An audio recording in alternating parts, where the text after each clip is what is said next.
Senior Minister of State, Dr. Janil Puthucheary.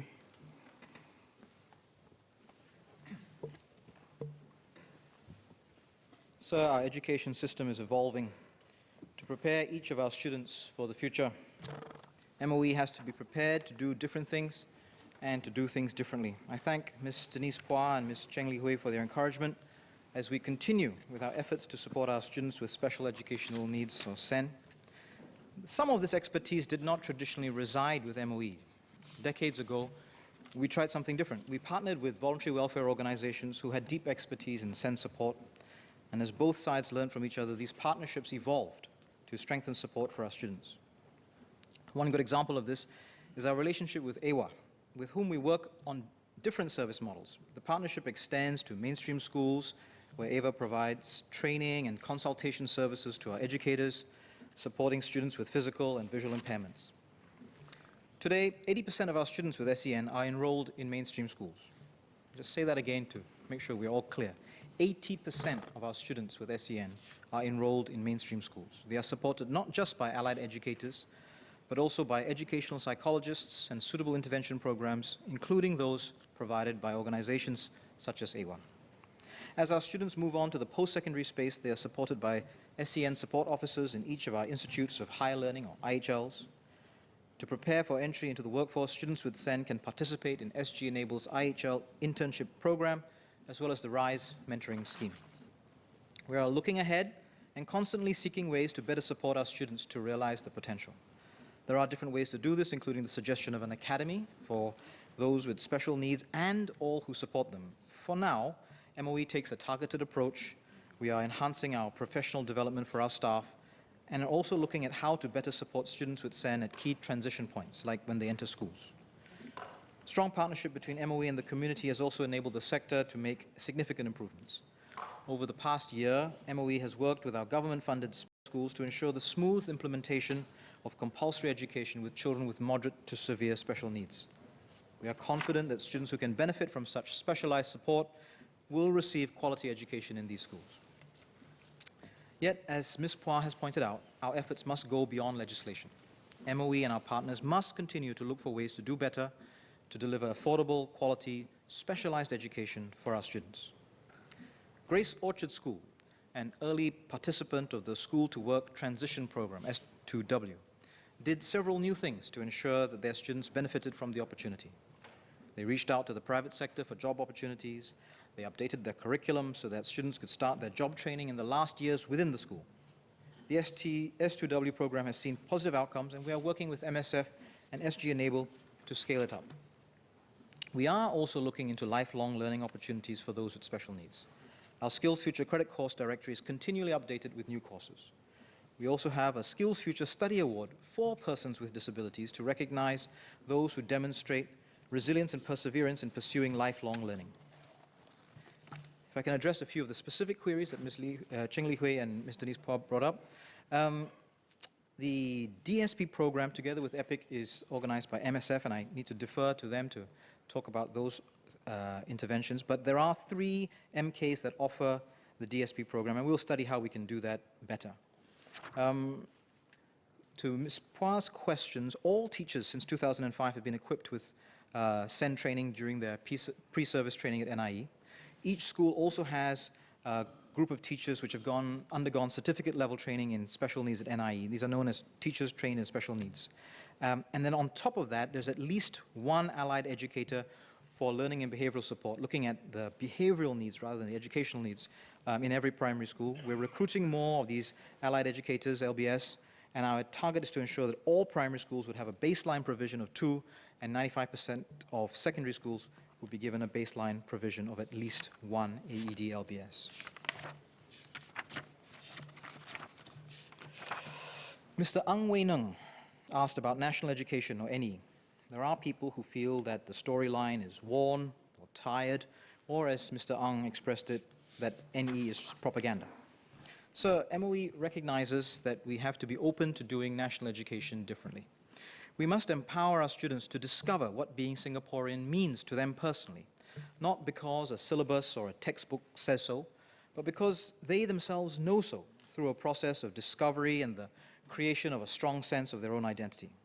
This was the basis for the work of the National Education Review Committee, where my MOE colleagues and I, together with colleagues from community organizations and the private sector, had the chance to hear from over 2,000 students and educators.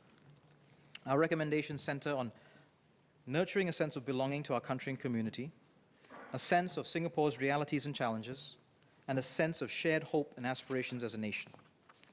Our efforts to refresh and improve national education will then be driven by three groups of interventions. First, just as learning must evolve to remain relevant, national education discussions must take on contemporary issues, as well as the perspectives of different Singaporeans, including our students themselves. This will enable our students' shared appreciation for the ever-evolving Singapore story. Mr. Leon Pereira asked about how we expose our students to diverse perspectives. This is already happening. It is already done in subjects like social studies, history, and geography. Students undertake learning journeys. They come to Parliament to visit and witness parliamentary debates. Their learning is well supported by educators. Our students examine evidence and different viewpoints before arriving at informed and reasoned conclusions. This includes exploring the rationale behind policy decisions and the pros and cons of alternatives. In general paper lessons, students consider different perspectives and learn to differentiate between fact and opinion. One of the NE Review Committee's recommendations is for students to discuss contemporary issues on a more regular basis and not just during subject periods, during these subject periods that I've just mentioned, on a more regular basis and not just during the subject periods that I've just mentioned. Bendemeer Secondary School is a school which already makes a conscious effort to do so and provides an example of how we can develop the process further. When I visited the school, I saw students having lively discussions on their own on issues relevant to Singapore, such as the environment, a car-light society, technology, the future of jobs. And the school is looking to deepen this practice in their character and citizenship education periods so that students have the time and space to explore their convictions and reflect upon such issues. Our students may not always agree with each other, and indeed in Bendemeer Secondary School in the session that I witnessed there was a lively debate. And they may not even agree with their teachers. But we do want to ensure that there is space for respectful conversations, that we nurture in our students open-mindedness, respect for each other, and that they develop the skills for critical thinking. The second group of interventions is that we will facilitate citizenship experiences which empower our students, allowing them to find their own meaning as citizens. There are already milestone experiences throughout a student's journey in our schools, such as the National Education Show for all primary students, and subsequently things like the Outward Bound School. Schools like Ping Yi Secondary School decided to try something different. Their 15-year-old students receive their NRICs in a special school ceremony that emphasizes that despite their different backgrounds, these 15-year-olds must stand together and understand the shared privileges and responsibilities of being Singaporean.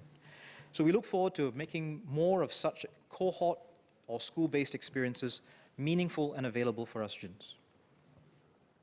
Educators are critical to any learning experience, so the third thrust of our efforts supports teachers. They have been doing well, and going forward we will include more professional development opportunities and involve experienced educators in spearheading pedagogical innovation. If I may return to some of the questions that Mr. Pereira asked, he took a particular view about labels, and perhaps my labeling of his comments as partisan politics. Sir, I provided those words not as a label, but as an explanation of what he was asking for. And perhaps I may need to expand upon why I believe that that is an apt explanation for what he is asking for. He himself has acknowledged that he has attended schools in a non-partisan, non-political capacity. There is no obstruction to him doing so. What he is asking for is for him to be allowed to attend in a partisan political capacity. There is a difference. And he seems to believe that he has previously attended in a non-partisan political capacity, but I am assuming that the reason he's asking to attend in a partisan capacity is because he is assuming that everybody else attends only in a political partisan capacity. This is a level of hubris that is really quite remarkable. If he can attend in a non-partisan, non-political way, I think the assumption should be, in good faith, that other people can do as well. What he is asking for, what he is implying, is for him to attend in a partisan political way somehow provides balance within our existing framework. That is not so. What he is asking for is a fundamental shift, that we bring partisan political debates by elected members of parliament into the schools. That is not what we do currently, and so it would be inappropriate for an invitation to be extended to him in his capacity as a member of a political party and as a member of parliament.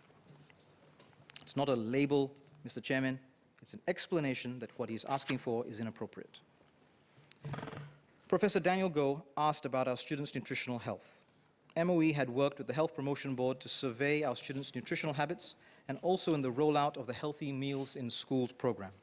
Under this program, canteen stalls prepare food with healthier ingredients and use healthier cooking methods. Since January 2017, all mainstream schools have come on board this program. Our schools also recognize that students benefit from meal breaks so that they can sustain their energy and focus. Students have 2 meal breaks a day with a longer lunch break if there are afternoon programs. We help our students understand the importance of a healthy and balanced diet. Primary school students are taught to read food labels, plan healthy meals, and the importance of eating enough and eating right. As MOE and HPB continue to work to build up their knowledge and their habits, I must stress the vital role that parents play in reinforcing these healthy habits at home.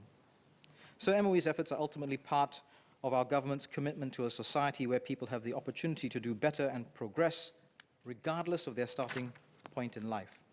Ms. Sylvia Lim asked about MOE's tracking of social mobility. Last week, the Minister of Finance updated the House on the government's efforts to study social mobility as measured by the incomes of adult Singaporeans as compared to their parents.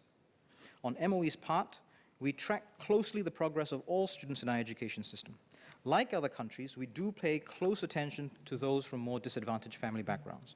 We monitor how they fare in school, including at key milestones of education attainment, their progression to post-secondary institutions, including their polytechnics and universities.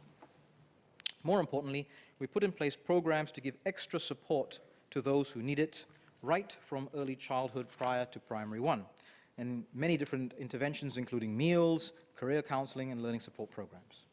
As a result of these interventions, we have made significant progress.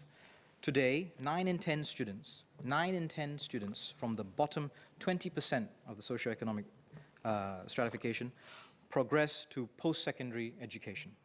15 years ago, only 5 in 10 did. Today, more than half of our students who live in 1 to 3 room flats progress on to a publicly funded degree or diploma program. Internationally, as I updated this House last month, our 15-year-old students from the most disadvantaged families perform significantly better in PISA than OECD students of similar socioeconomic background. Social mobility has always been and will continue to be a priority of education. We start early on, we ensure access to quality education for all students, and on top of that, leveling up programs for the disadvantaged to give them every opportunity for success. In our institutes of higher learning, our students are prepared well for the workforce, with around 9 in 10 of them able to get a job within 6 months of graduation. With MOE kindergartens and the NIEC, we are also seeking to improve access to quality preschool education. Our efforts to provide space for exploration and applied learnings in schools will benefit all students, regardless of their backgrounds. In the higher education space, as well as in our future economy, it's about the diversity of pathways that recognize and reward different strengths, as well as investments in continuous learning and relearning that will ultimately serve our mission of ensuring that social mobility is maintained in this nation of ours. So as we look forward to a new future with many paths, many new possibilities, our education system continues to evolve, trying different things and trying to do things differently. What has remained unchanged is the belief that all of us together, MOE, schools, parents, and the community, must continue to provide all our students with opportunities and experiences that bring out the best in them so that we can all realize our collective potential as a nation. Thank you.